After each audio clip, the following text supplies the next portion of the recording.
2025 Sundance happened, and we have seen like most of the bigger titles that we could online. So we're here to kind of talk about our favorites today. Fortunately, we got to see some before some of y'all stupid people decided to leak them, and then other people didn't get the chance to see them. So if you are one of those people, you're not invited here. You suck. Leave. Okay. Anyway, so hopefully it's not the last virtual Sundance because I think we've all had a good time doing this. But what else you guys have to add before we start? Just that, like, yeah, I'm. This is one of the best lineups since I've been doing online Sundance, and like when it started in like 2021 with Coda. So there's a lot I really liked. I'm excited to talk about it. Yeah, for sure. How about you, George? Yeah, I mean, it's decent lineup. Yeah. I mean, I do have to say I think it is kind of funny that some people were so fucking horny that they decided, you know what, I'm gonna take this picture of Dylan O'Brien's ass and just put it and just make fan cams out of it. But yeah, if you're one of those people, then like, what the fuck are you doing? You're such a fucking moron. Yeah, go outside, touch grass. It's gonna be okay. Oh, but let's start. I will say that I had a hard time actually this year choosing what my favorite Sundance movie was. Previous years, it has gone to Strawberry Mansion and A Real Pain, and then there's one in between there. What was my favorite of that one? That one was kind of mid. That was like the 2022 Sundance was not great.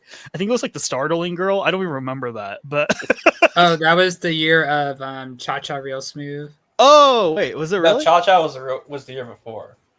Cha Cha was 22. That was the year. Was that Starling Girl year? Maybe that's not Starling Girl year. 23. Okay, yeah. So 23 was mid. Okay. So the first year's virtual Sundance, Strawberry Mansion was my favorite. Then that next year, it was probably Cha Cha or After Yang, because After Yang was also great. I might go After Yang. And then the next year was the Startling Girl. That was a mid-year. Then A Real Pain.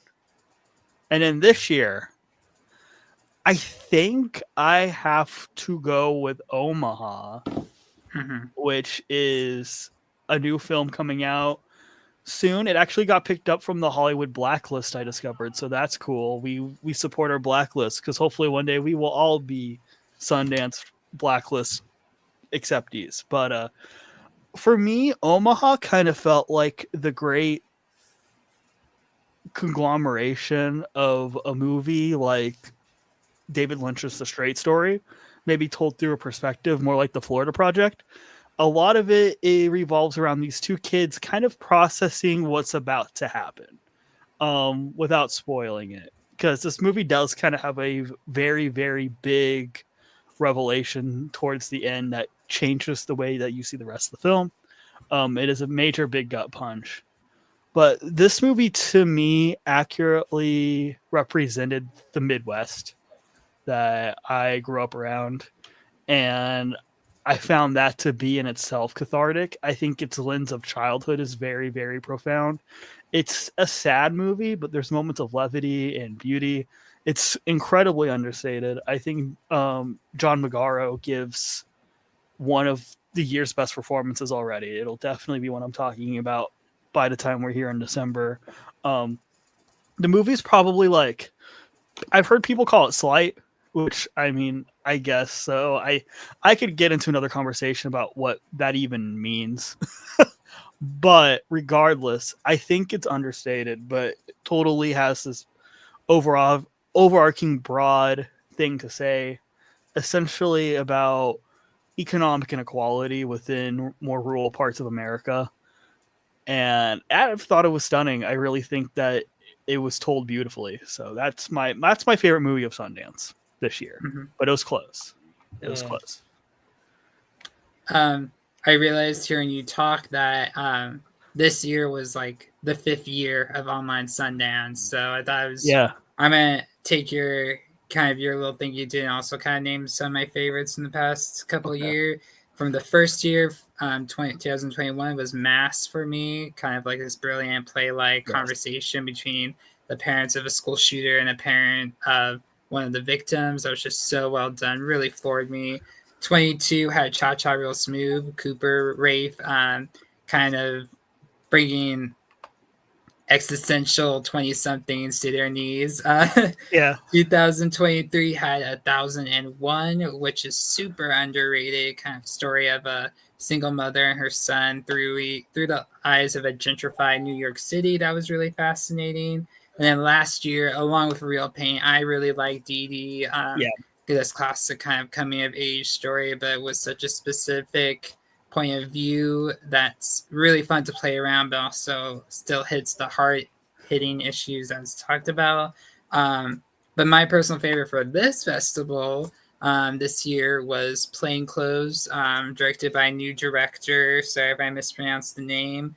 Carmen Emi is about a promising undercover police officer played by Tom Blythe, who you might know from the last Hunger Games movie that came out like 2 years ago.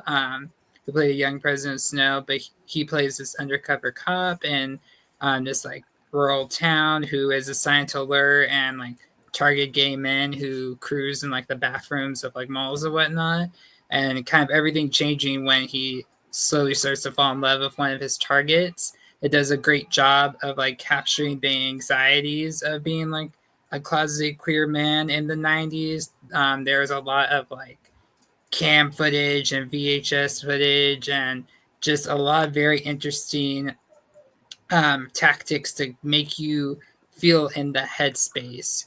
Every kind of anxiety is felt ratcheted up to 11 while also telling this like mishmash of genres of a thriller, but also this first time romance, leading to just a really stark ending, really good ending that makes you feel like, whew, okay, I can breathe now and everything's going to be okay. Amazing performance from Tom Blythe. You mentioned John Magaro and Omaha. I think Tom Blythe is going to be one that's going to be staying on my personal best actor list for the rest of the year, for sure. Yeah, so mine, Sundance has been interesting these past couple of years. We've had some bangers, movies like Mass coming out in 2021. You've had After Yang, as Brett mentioned earlier. There's also Happening, which was a Venice premiere before that technically, but that's also great. We had Judas and the Black Messiah, I think, also came out. Yeah, Judas. Yeah, Dee Dee. Coda won Best Picture. It was a Sundance movie. That was like my first film festival movie ever. Like just online. Yeah. Oh crazy my to see how that movie Yep. went. Yeah. One of mine too. Mm-hmm. Well, I mean, it's a good movie, so yeah, it's a good movie. Yeah, for sure. Yeah. Did it have one Best Picture? Probably not. Is it a good movie? Yeah, it's a good movie. So I mean, there's some good shit here. I'd say for this year, the best one that I saw, ironically, referenced this earlier with the, posting certain images online, fiasco, with Twinless. Yeah. It's written by and directed by and starring this guy, James Sweeney, I think his name is. So it's James Sweeney's the writer, director, actor, star. Dylan O'Brien is in it as well. Yes, Dylan O'Brien does top James Sweeney.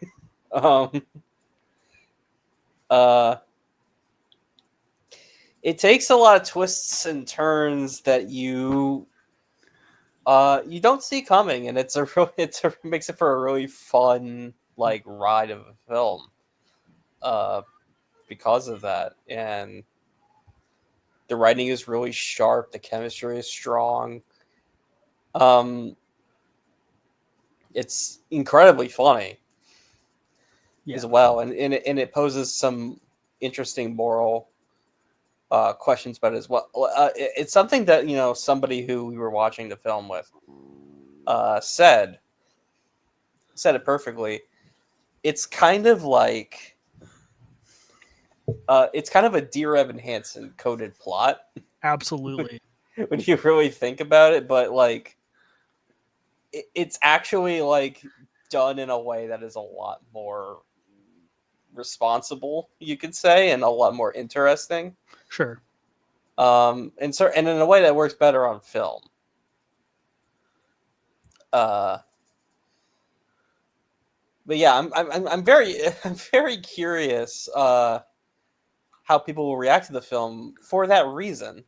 I don't think it has a distributor yet. I don't think so. No, It feels not like yet. I feel like it feels like an A24 type joint. I'm kind of surprised they didn't jump on it already. Mm-hmm. Yeah, maybe not. We'll see. But yeah, it's a really I really liked the movie. It's definitely my number one of Sundance this year. I'm very curious what people are going to think when it actually releases, because I'm sure I think it's going to get some interesting responses when more people actually go out and see it, because of what I said earlier about the Dear Evan Hansen coded plot. Yeah, Twinless for me is the one that's close. It's really close between Omaha and Twinless, and I think both of them have the potential to end up on my final end of the year list by December. If they came out this year, they would be. Both of them would be on my list if they came out like, I mean, in 2024. That's what I meant. Sorry if I minced words. They did come out this year. That doesn't make any sense.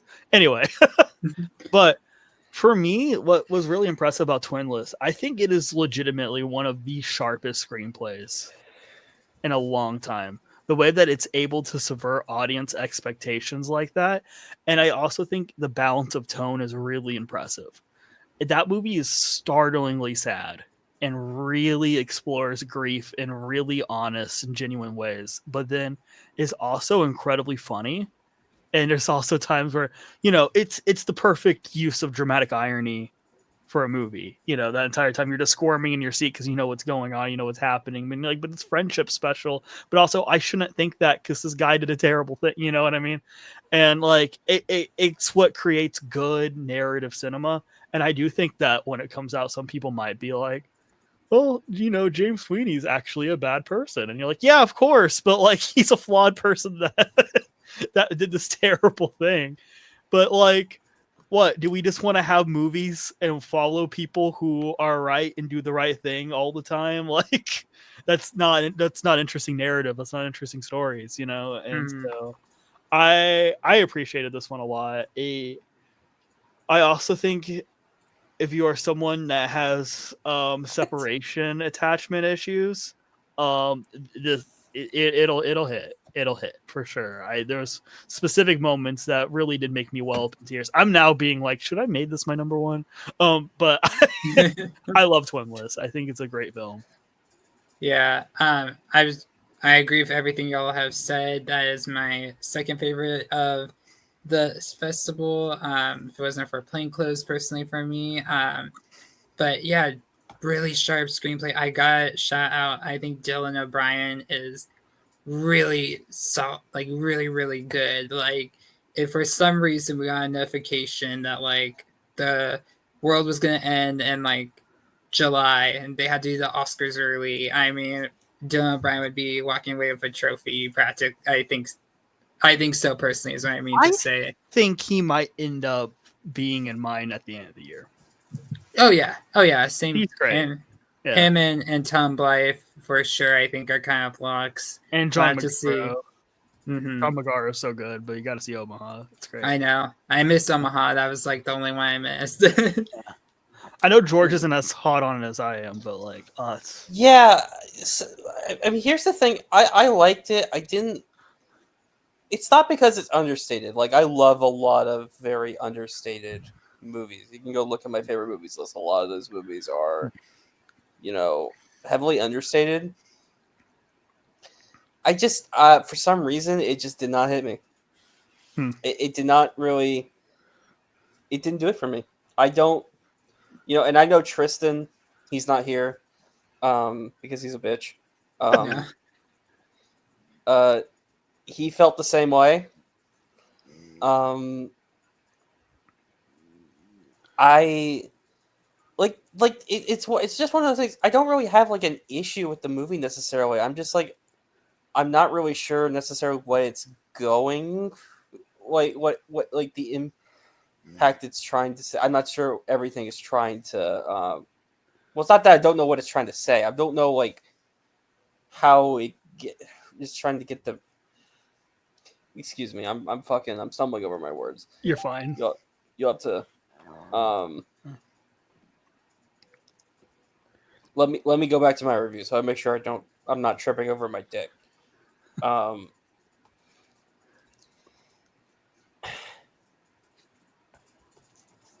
Something just it didn't feel complete. Is my feeling. It didn't feel very accomplished. I mean, that's what I'm trying to say. I don't want to get into spoilers for the movie, but I do feel like the aspect of it not feeling complete is kind of a point of what they're trying to say too.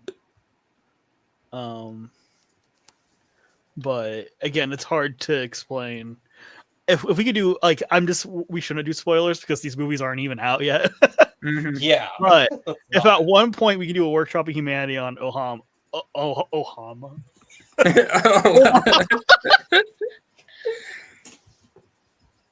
On Omaha.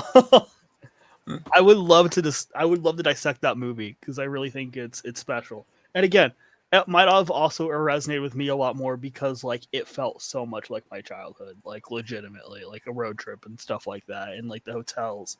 It felt incredibly lived in, and it felt like the type of movies that I would want to make if I had a budget. Like legitimately, I love the weird slice of life, little moments that you remember. Obviously, it becomes a much bigger moment, but like through most of it, it's kind of like this bittersweet road trip, I think another movie we should mention that none of us had at number one, but was kind of recognized as the most successful Sundance movie, probably. Sorry. I think something that we should mention that's kind of like recognized as like the most successful Sundance movie. It's a movie called Sorry Baby. It got acquired by A24. And my hot take that, I mean, straight up, George has with Omaha this is the one that really didn't do it for me. But I'll let you guys take the floor real quick and say how much you liked it, so then I can kind of explain the issues I have with it. So I'm in the camp of I enjoyed it. I think it's a tad overhyped. But I think maybe that's just the festival of everyone saying it's amazing, number ones all around. Can I guess do that for someone like me? I think Eva Victor creates like for her first directorial debut has such a good stance on time and place. And I feel like even though, at least from my memory, we don't get this is in New England or something like that, it feels like this is the world of Sorry Baby. I don't know if I'm explaining myself correctly, but I loved kind of the feeling of the world, and it was always like a winter vibe. The writing going through different situations was good. I think Naomi Aki was as her best friend was a lot of fun. It is basically one woman's like journey, like dealing with a traumatic event, and kind of her dryly humorous way she like reacts to it and whatnot. It's it's good. It's solid. Just think it's a tad overhyped, but I still liked it well enough. Like it's certain like little moments and scenes that's still in my like top 5 of the year as of right now. So yeah. Yeah, I thought this was very, very good. It's probably my second favorite movie of Sundance. I think Sometimes it can be a little bit. I don't want to say messy, but like to a lesser extent, sort of feels not as accomplished. Hmm. But I think overall, I think it's it balances its very serious tone and story very well with its humor. Um, it Yeah, it sort of reminds me a little bit of like, God, I don't want to say a Woody Allen film because I number one, it's like it's not like it's not totally in that vein, but also because of something that happens in the film and just Yeah. yeah. But it kind of feels like that sort of style of like oh, this is it's about an artist, it's about a writer, it's about an artist or these kind of intellectual New England types, as Jared was saying, and them kind of living their lives, and that's basically what it is. And if you like that style of film, you will definitely get a kick out of this movie. And I think as Jared was talking about Ava Victor's role, not like James Sweeney, as a writer or director and an actor, it's really impressive what she's able to do. And I thought it was a really, really great movie. I'm not going to say much more because I feel like, people should probably go see this film blind. Yeah. I will say though, Brett, there is a certain somebody who's, kind of prominent in the New York film scene. Mm-hmm. Who seems to be more in line with you than us two are. So Interesting. you might have somebody on your side there. Huh. I'll say that much. And Weird. and also Lucas Hedges is back on the big screen. Everyone make some That is noise in this one. I still, even as much as I like the movie, I'm still like not that impressed with him as an actor. I can't lie. I love him in Manchester by the Sea. I think he's great in that. He's good in that. He's good. He's fine in Lady Bird. His best performance is Honey Boy. Yeah. That was like the best. That was like the one where I was like, okay, now I'm impressed by it. Right, that was the one that impressed me. But like, I mean, he doesn't get much. And just about everything else, I'm just like, I'm really not that crazy about him. I'm not that sold by him at all. So sorry, baby, for me. Because I went in kind of like you guys. I was like, oh, this is supposed to be the film of the festival. And I'm like, and I've already seen Omaha. I've already seen Twinless. Like, what is this going to do? And then within like the first 5 minutes, I went, really? And then pretty much stopped that the entire time outside of a few scenes that I think are excellent. What I said in my letterbox, I still stand by. This works as an excellent drama and a terrible comedy. I said that Twinless balanced that tone well, and I agree with myself, obviously, but still saying that. I think it does. Like, I think Twinless has really good, genuine, heartfelt moments and dramatic moments, and it has humor and levity. Sorry, Baby has a very, very bleak plot. I have nothing against them trying to put levity to a dramatic situation, especially since I feel like this is something that's really coming from the writer and director's soul. But for me, I felt like the humor was always off, even before you know what this movie is about, because it kind of takes its time for you to reveal kind of what the trauma of the situation is. I was like, her friend's kind of annoying. She's kind of annoying. The things they're talking about aren't very funny. Where is this going? And I feel like all the characters in the movies are paint with a very broad, we're really quirky and relatable brush that I never bought them as actual individuals or human beings. I always felt like they were reading off of a script. And if I found what they were saying to be a little wittier, I think I would have been more on board. Because like technically, I'm not saying that Twinless is even like a super realistic humanist screenplay. Like it definitely feels written, but like the things they're saying are witty and intelligent and funny, and that's like I can go for that. Aaron Sorkin is not a realistic writer; he's just a very clever one. You know, like just like in The Social Network, everyone in that movie has the exact thing you would want to say and think of 20 minutes after you actually had the conversation. That's how everyone speaks in Aaron Sorkin movies, and it's great. Like I have no issue with that. But in this movie, I think you either have to go incredibly realistic or you got to be on your A game with that dialogue, and they just aren't. I felt like it was very, very muddy. There's a few sequences I think are pretty excellent. There's one shot of just a house, and you'll know it when you see it. But the way that the film is able to capture the passage of time and give the audience the information they need without being exploitative to what is exactly going on is excellent. Absolutely, like just a really, really impressive sequence.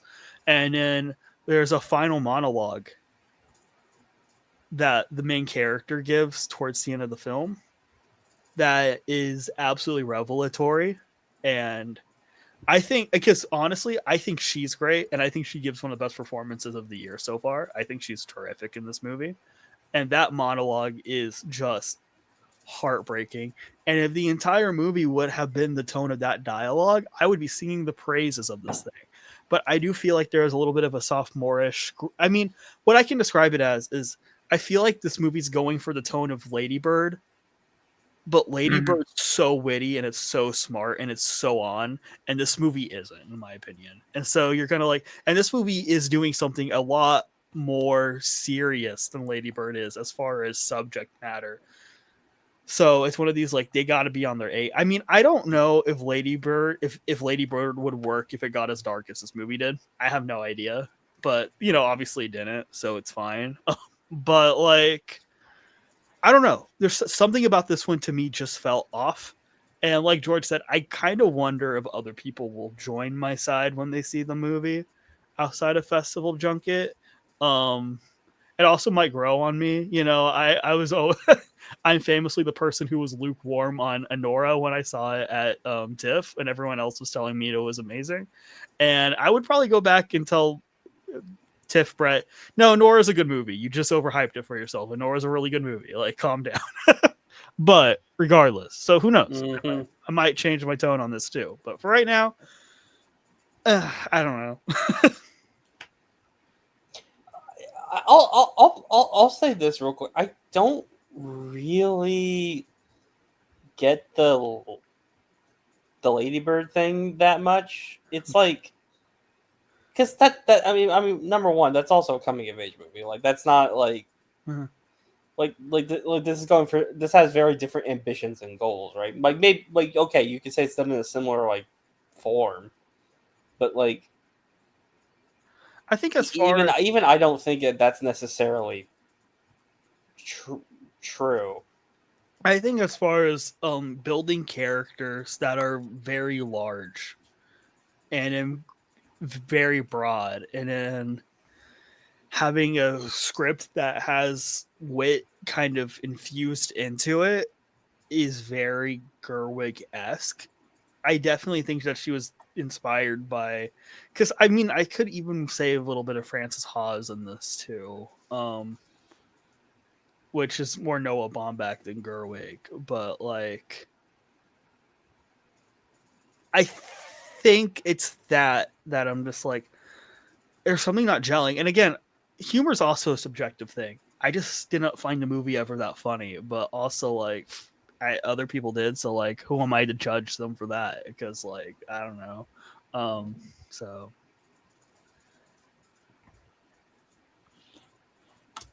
any other Sundance movies you want to shout out? Yeah, so I actually have two. One was my last movie. It was a documentary called Deaf, President, Now. And it tells the story of, in the late 80s, the only deaf university in the nation is getting a new president. The problem is it's another hearing person. So Dead President Now talks about like the week that followed after that decision, the group of students that protested and tried to change the system to actually get a deaf president that understood their culture, which should have happened 214 years ago when it first started, to office to help run their campus. And it's you the documentary interviews each of like the four, it focuses on the four main students that led the whole thing. There is an energetic spirit and energy from the get-go and telling the story. I was hooked the entire way through. This is an Apple production, so it'll hit Apple TV Plus later this year. And I very much found it in the vein of Boy State. It would be like a perfect double feature. There's these engaging characters, this kind of the situation that I personally haven't heard before, which is crazy because of how this event kind of went on to influence events such as the American I'm blanking right now, the American with Disabilities Act or something like that, which helped deaf and hard of hearing and any other persons with disabilities in America, which means like this should be such a huge event that I should know. And it's kind of like, why am I just learning about this now?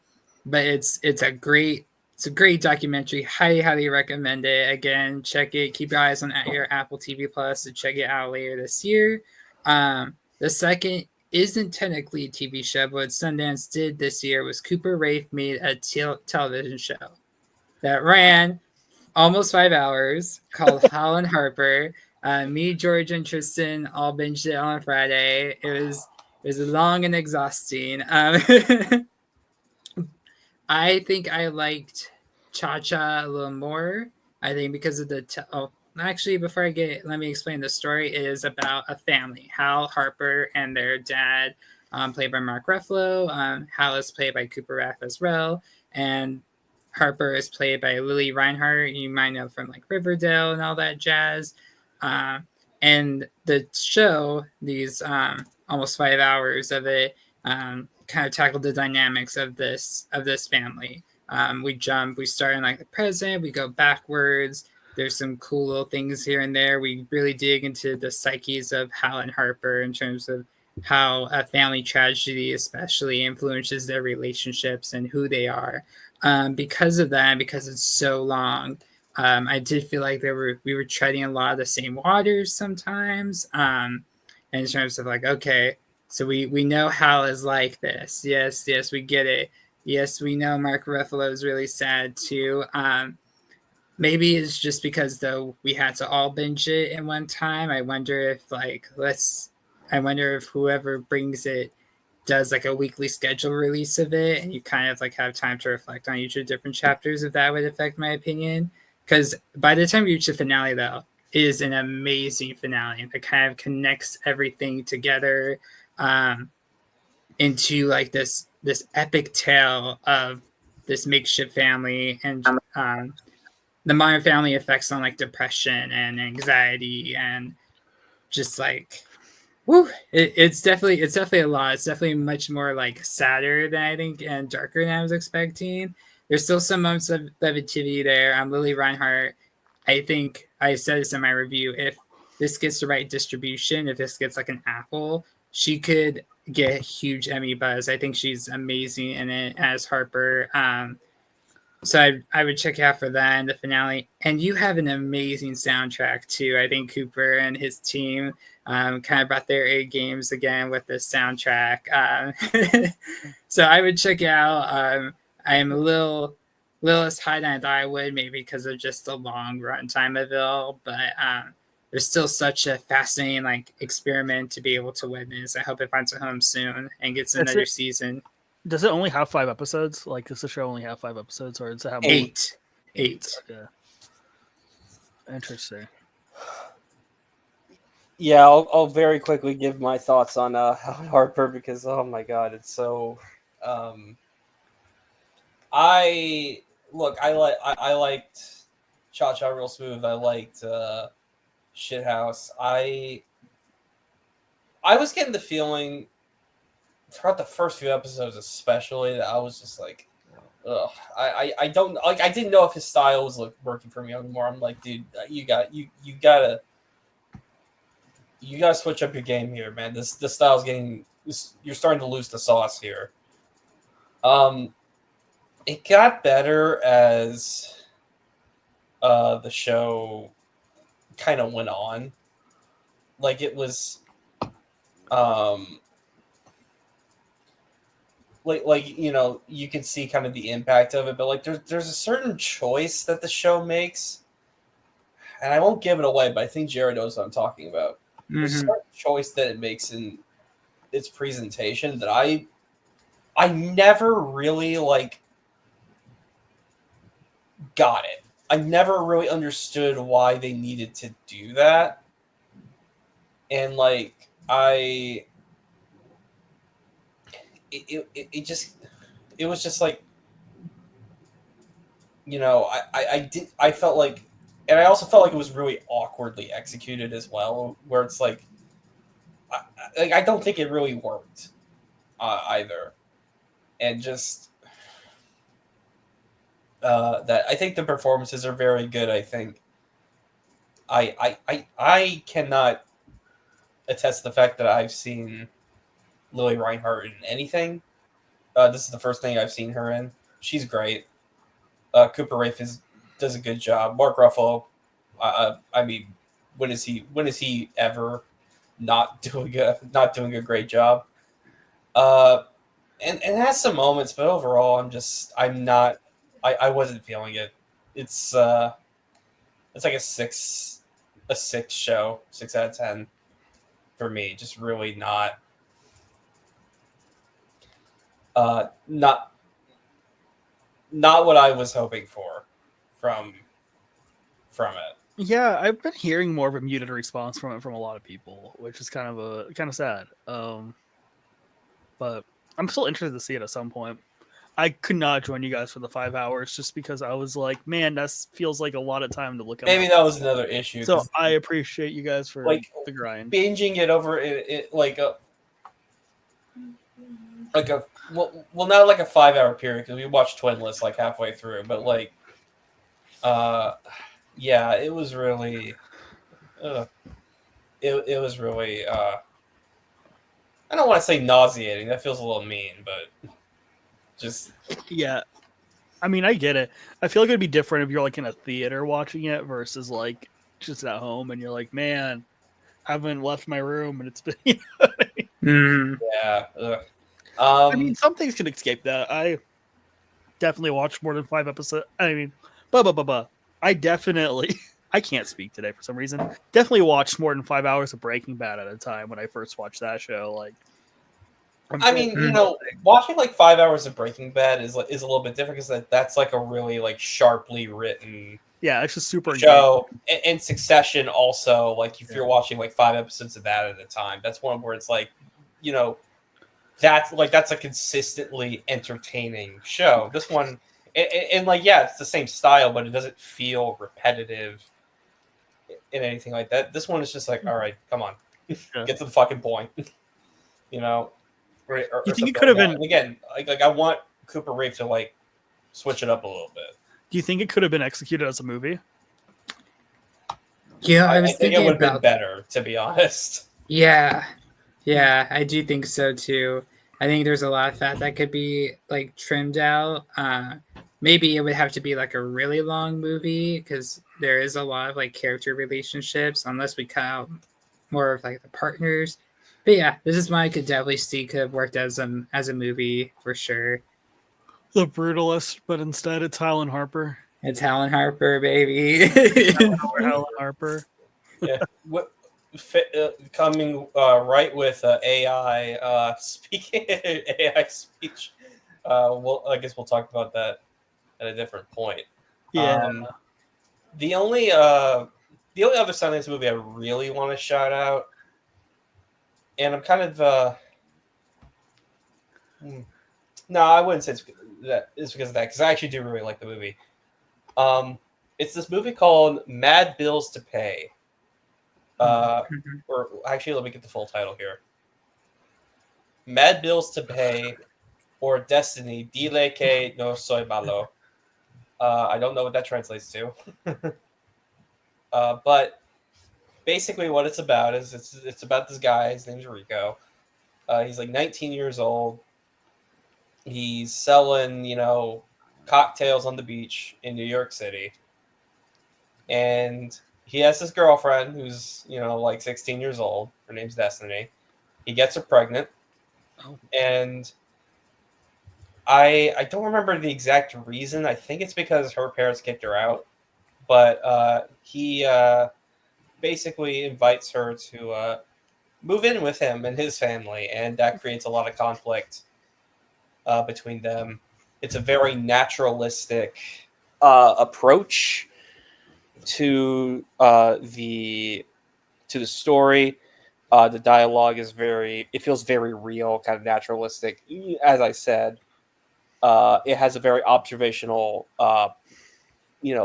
perspective. It's shot with a lot of still frames.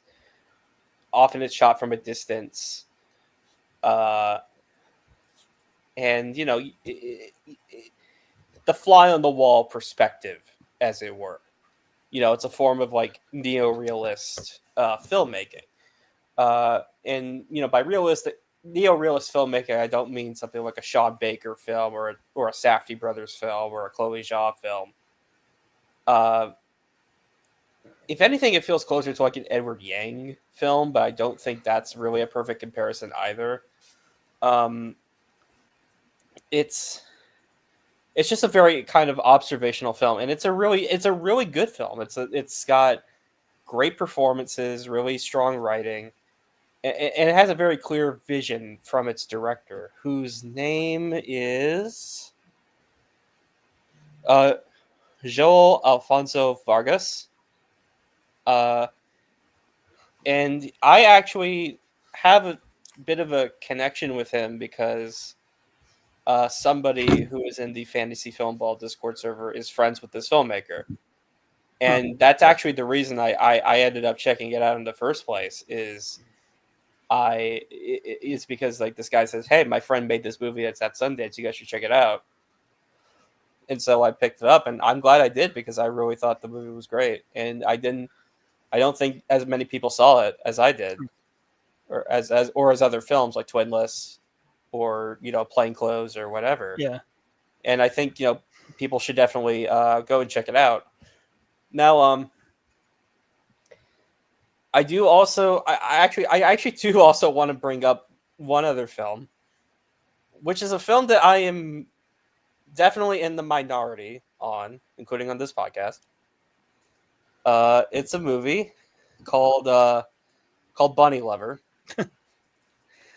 So, Katrina Zhu plays a cam girl who's kind of balancing her personal life with her life online, and it kind of deals with the quandaries of that. And people kind of did not receive this well, said it was not very good, or underdeveloped, things like that. And I definitely see where a lot of those people are coming from. I think I also agree that it is not perfect by any stretch of the imagination. It is not a particularly it is not fully developed. I will agree with that. I think some character arcs do not go anywhere. I think I think the plot it loses a lot of its promising momentum. But where I think this movie succeeds is it's actually bringing up a conversation about the whole life online versus life in reality sort of thing. It has a very like kind of fascinating take on, is that like, are you real online? Like, are you presenting your real self online? Are you presenting your real self in person? whatever the case might be. Are you like how different is the version of yourself that you present to yourself versus the real you? This whole kind of doppelganger effect. I'm very obsessed with the motif of doppelgangers in cinema, and I think this one presents an interesting perspective of that, intentionally or not, which is kind of life online versus life in reality. And I think for that, I think this deserves a lot of praise. And it's common theme. It's another film that is written and directed by its star. So, and I think she does a pretty impressive job. So, I mean, it's a 7 out of 10. It's not an 8 or a 9, but I for what it is, I enjoyed it. I like the idea of it way more than the execution. Like the way you described it, I'm like, man, there's like interesting things it's going for. Ultimately, for me though, at the end, I was just kind of like, that was it. Like we followed the journey, and that's the conclusion that it came to.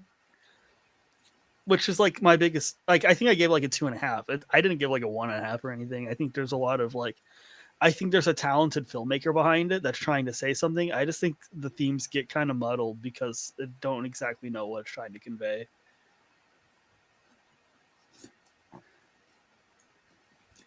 Yeah, I thought this was like good, like okay as well. I didn't give the same score, got 2.5. Yeah. I just think like I don't even know how to like explain. I just thought it was like very like going many directions, but doesn't know what to stick to. There's like a plot with her dad, her strange dad being sick that I wanted more of. There's something with her friend I wanted more of. I even wanted like this relationship she has with this mysterious client.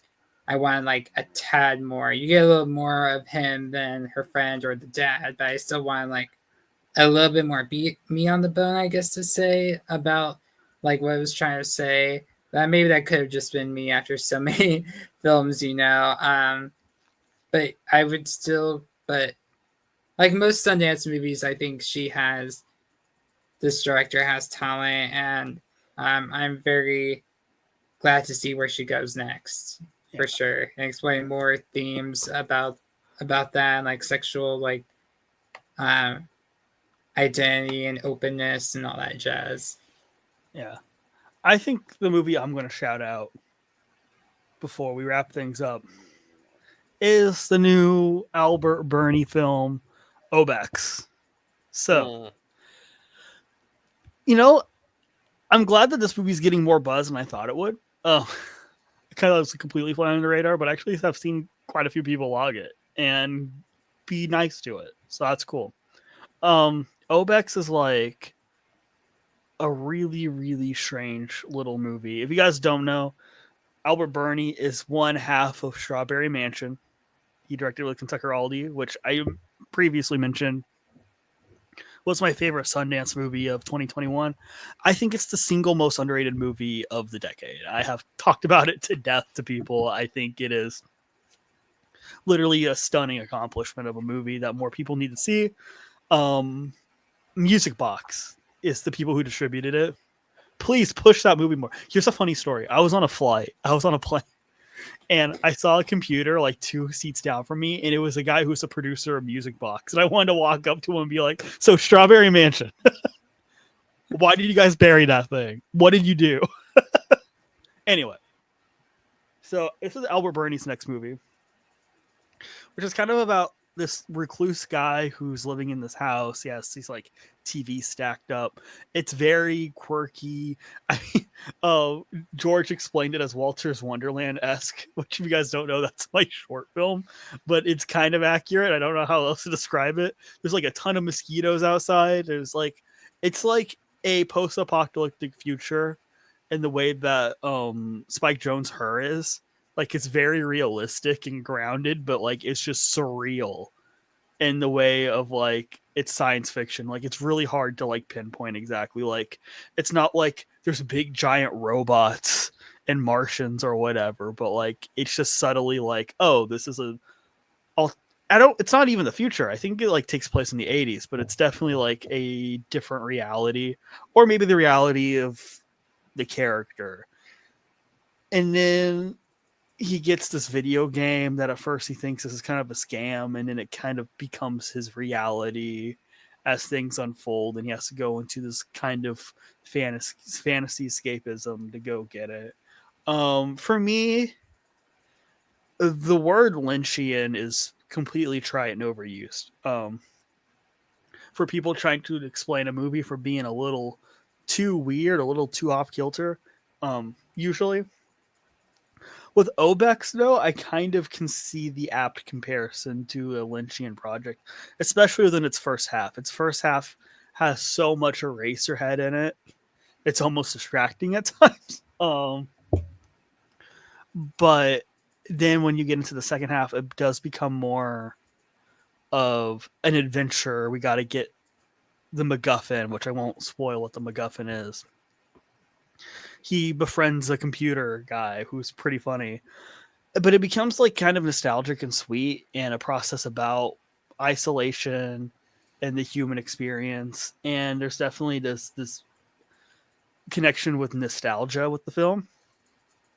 I think as far as production design, it's absolutely gorgeous, just like Strawberry Mansion was. Um, the cinematography was absolutely breathtaking. I love its visual aesthetic. I think the score is fantastic. I think the way that these guys are able to make like these mid to no budget films look better than the vast majority of movies being made at $200 million just never ceases to inspire me. And this is the same thing, that its use of practicality and effects is just, it's immaculate. It's stunning. I watched this with George, and I think we both agreed that we really don't know at the end of the day what the film was entirely going for. Yeah.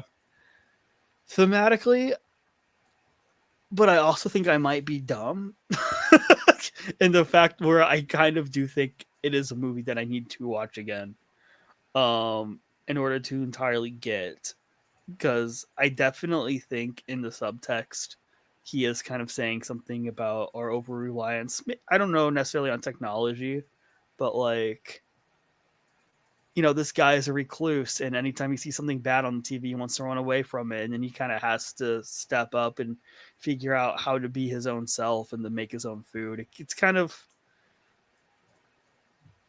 you see the growth of a character who is afraid of the outside world have to slowly embrace the things that mean the most to him. And I think in that way, because like the movie made me feel something, I just can't entirely pinpoint what it is, which again, it's better than it not feeling like anything at all. So I think it's very good. I really enjoyed it. I don't think it's as good as Strawberry Mansion, but I think Tucker's voice definitely added a grounded sense to Strawberry Mansion to make the narrative flow a little better than this one. Regardless, this is still a really interesting movie, and I hope it does get attention, because I would totally go see it on the big screen if it gets the distribution. So, yeah, Obex. I'll keep this very brief. I found it very formally creative and interesting. Just like I ultimately am just like, what is even the point of it all? Like, or not so much what is the point, but I'm trying to figure out like, well, what does that even mean, right? Yeah. What is he going for? You know, kind of like what Brett said before. I almost feel bad saying this because I actually met Albert Birney, the director, years ago. Yeah. So you know, virtually, but like, you know, I talked to him, he talked to me. He is, fun fact, I guess kind of a nepo baby, because his I think it's his uncle is Reed Birney, who is, you know, one of the cast members of Mass. And you know, he's also in things like Succession and Reed Birney's House of also Cards, in Strawberry Mansion. and he's in Strawberry Mansion. Yeah. So, you know. It's kind of like if our friend Jake All the Coffee got Alan Alda to be in one of his movies one day. That's the energy that it gives me. Well, I don't know if he's like quote unquote friend, but like yeah, Yeah. kind of like that. But no, like I mean, I feel bad saying this, and you know, he's a nice guy. He follows me on Letterboxd, just so you know. That's I wonder if that's he a saw really- your 3-star review of his. saw my 3-star review, immediately unfollow. Yeah. Oh, he's also the fucking ice cream man in I Saw the TV Glow. Oh, I didn't know that. I know. Yeah, so like you know which is really cool. I feel really bad I saying know this, him but and like Jane are at friends. the same time, it's true, dog. Like I don't know what the fuck you were saying, man. Yeah, him and Jane are friends because they were both in the same program at that TIFF. Yeah, because Jane had we're all going to the World's Fair, and then they had Yeah. Strawberry Mansion, and they were in the same selection, so they became friends there. Albert Burney, if you guys have never watched, he also makes animated movies that are called Tux and Fanny, and they are absolutely bonkers, out of this world, surreal animated movies. So if you know anything about me, I love them. That's my bread and butter. They're Hertzfeld light for sure. They're very good though, and I think like the first one has like a 3.9 or a 4 on Letterboxd. Like they're really well regarded. Like they have a bit of a cult following now. But and I saw the TV Glow. The scene where they're on the couch and they're about to watch the show for the first time. The cartoon that is on before I saw the TV Glow is Tux and Fanny. Fun fact. Oh wow. Oh, Yeah. that's cool. I noticed it when I saw the movie at South by Southwest and literally gasped. I was like, oh, Tux and Fanny. And I guarantee you nobody else knew what that was. But hey, That's crazy. Yeah, it was really cool. And he was in the movie too, so that makes it even more Yeah. interesting. But No, yeah, I mean, I don't want to harp away on it too much, but like, yeah, you know, I hope you don't unfollow me on Letterboxd after hearing this, Albert. But I mean, look, as I said, it's really, I really like it formally. I'm just, you know, not really sure what you're saying, homie. So yeah, I mean, it's not like you gave it a half star. It's not like I gave it a 6 out of 10. It's not, which is still a positive score. Yeah. You know, I had to remind people of this when I gave Wicked the same score. So, you know. Yeah, it's a fresh tomato, right? Yeah. Yeah. And that is our Sundance coverage. Check out all of these movies when they come to a theater near you, whenever they do. Woo, you know, we could be talking about these movies again towards the end of the year. We could be talking about them again at the end of 2026. You never know. Things go. So stay tuned for the ride.